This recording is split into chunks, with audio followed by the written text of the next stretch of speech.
gente cresce sendo violentado na igreja, aniquilado. Tudo que tu é, todas as subjetividades que tu é, pá, não pode isso, não pode isso, não pode isso. E aquele discurso nada mais é do que niilismo, né? A aniquilação da própria vida. Sabe? Quando tu acredita numa coisa que é... Nesse mundo tereis dores, vamos regar com lágrimas e vamos pagar o preço, porque um dia seremos felizes na glória. Não, amor. Me interessa essa vida aqui. Sacou? Eu não quero um discurso que me esvazie da vida. Sacou? Menos eu, que eu diminua pra que tu cresça. Meu cu. Exato. Deus maravilhoso.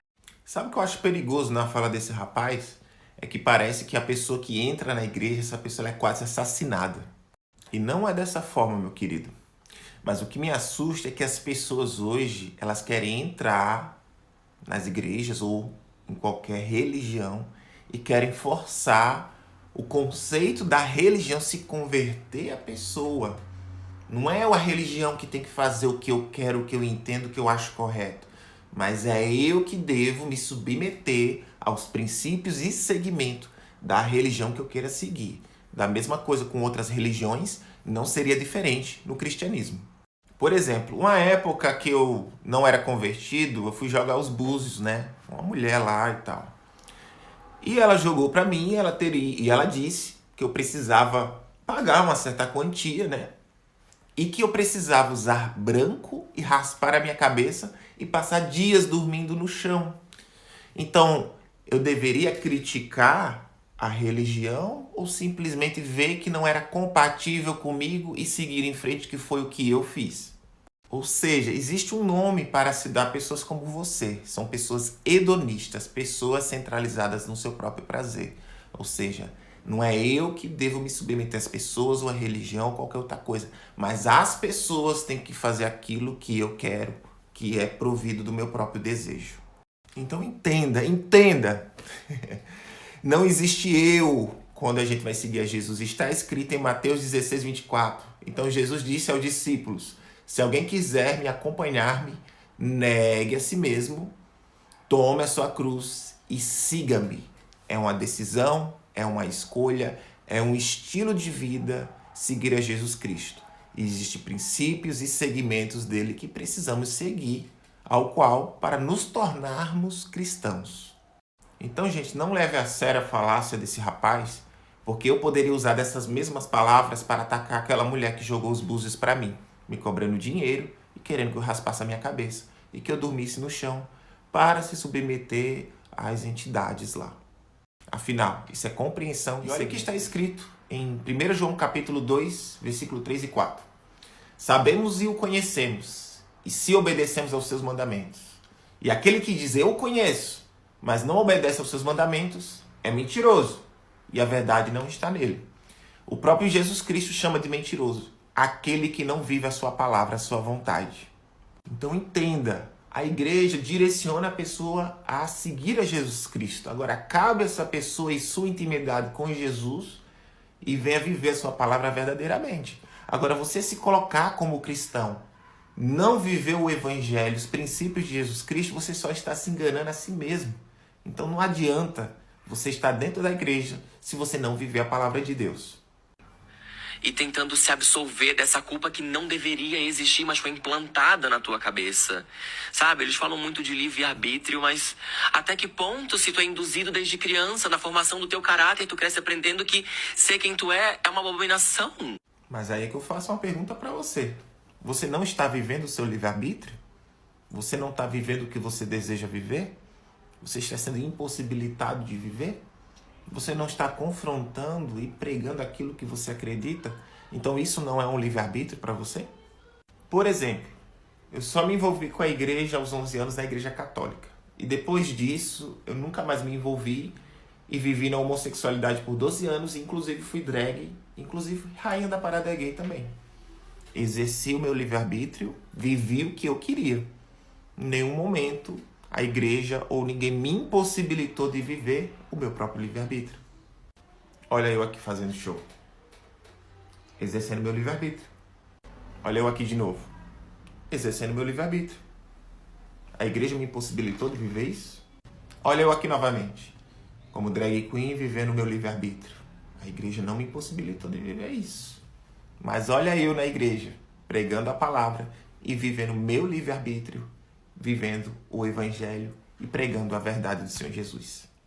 Gente, então entenda uma coisa, o termo abominação que está no texto de Levítico 18, 22, está atrelado ao ato sexual, que da mesma forma é atrelado a heterossexuais que se relacionam antes do casamento como fornicação. Então, tudo aquilo que contraria a vontade e a palavra de Deus é visto como abominação. Então não é nada pessoal só a homossexuais. Ou seja, então quando a Bíblia trata como pecado, é aquilo que contraria a vontade de Deus. Ou seja, não foi algo que Deus designou a ser feito. Então, a pessoa se entender homossexual não é propriamente um pecado, mas é o que a pessoa faz com isso. Então, qualquer ato sexual fora de compromisso é pecado perante a palavra. Então, entenda. Então, antes da gente falar certas coisas, a gente precisa entender o que a gente está falando. É que nem o termo, por exemplo, efeminados. A condenação não está atrelada ao trijeito, porque existe, às vezes, uma influência cultural que muitas vezes conheço heterossexuais que tem um certo jeito afeminado, mas isso não configura homossexualidade na vida deles. Mas ali fala sobre o fato da pessoa se deitar sexualmente, consumação sexual. Se não é pecado para quem é heterossexuais, como não seria para homossexuais. Qualquer ato sexual fora de uma aliança, fora de um casamento, entre um homem e uma mulher, é configurado como pecado. Então, se não é pecado para héteros, como não seria para os próprios homossexuais? Então, quando o apóstolo Paulo confrontava a homossexualidade, não é que ele queria condenar ou tinha prazer nisso, mas, na verdade, o confronto do evangelho leva ao amor de Deus em dizer que Jesus morreu na cruz para oferecer a salvação àquela pessoa, que independente se ela fosse hétero ou homossexual, como diz em Romanos 3,23, que todos pecaram e foram destituídos da glória de Deus. Então, todos carecem o amor e a salvação que Deus oferece a qualquer homem. Mas isso provém de uma decisão, de uma escolha e de um entendimento que ser cristão é viver um estilo de vida, é viver a obediência em seguimento à palavra de Deus.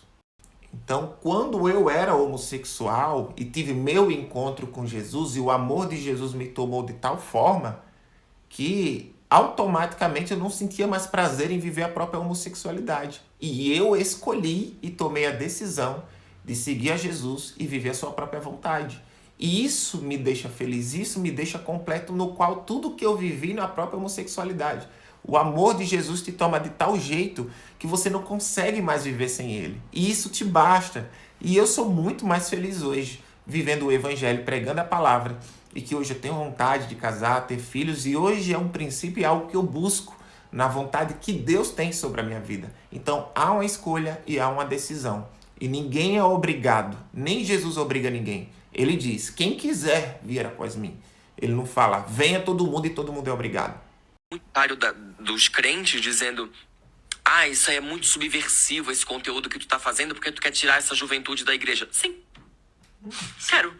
Porque não é lá que eles têm que estar. Sacou? Ouvindo que... Então, meu querido, eu faço das suas palavras com as minhas. Enquanto você quer tirar da igreja, eu quero trazer para a igreja. O evangelho ele precisa ser propagado a todas as nações. E o próprio Jesus Cristo fala, quem quiser vir após mim. Ele não obriga ninguém a nada. Mas sabemos que só existe um caminho para a salvação. E é através de Jesus. Então eu só peço a Deus que Ele abençoe a sua vida, que o Espírito de Deus possa te guiar até o momento certo, que você possa ter um encontro com Jesus verdadeiramente. Conhecer o verdadeiro amor que provém dele.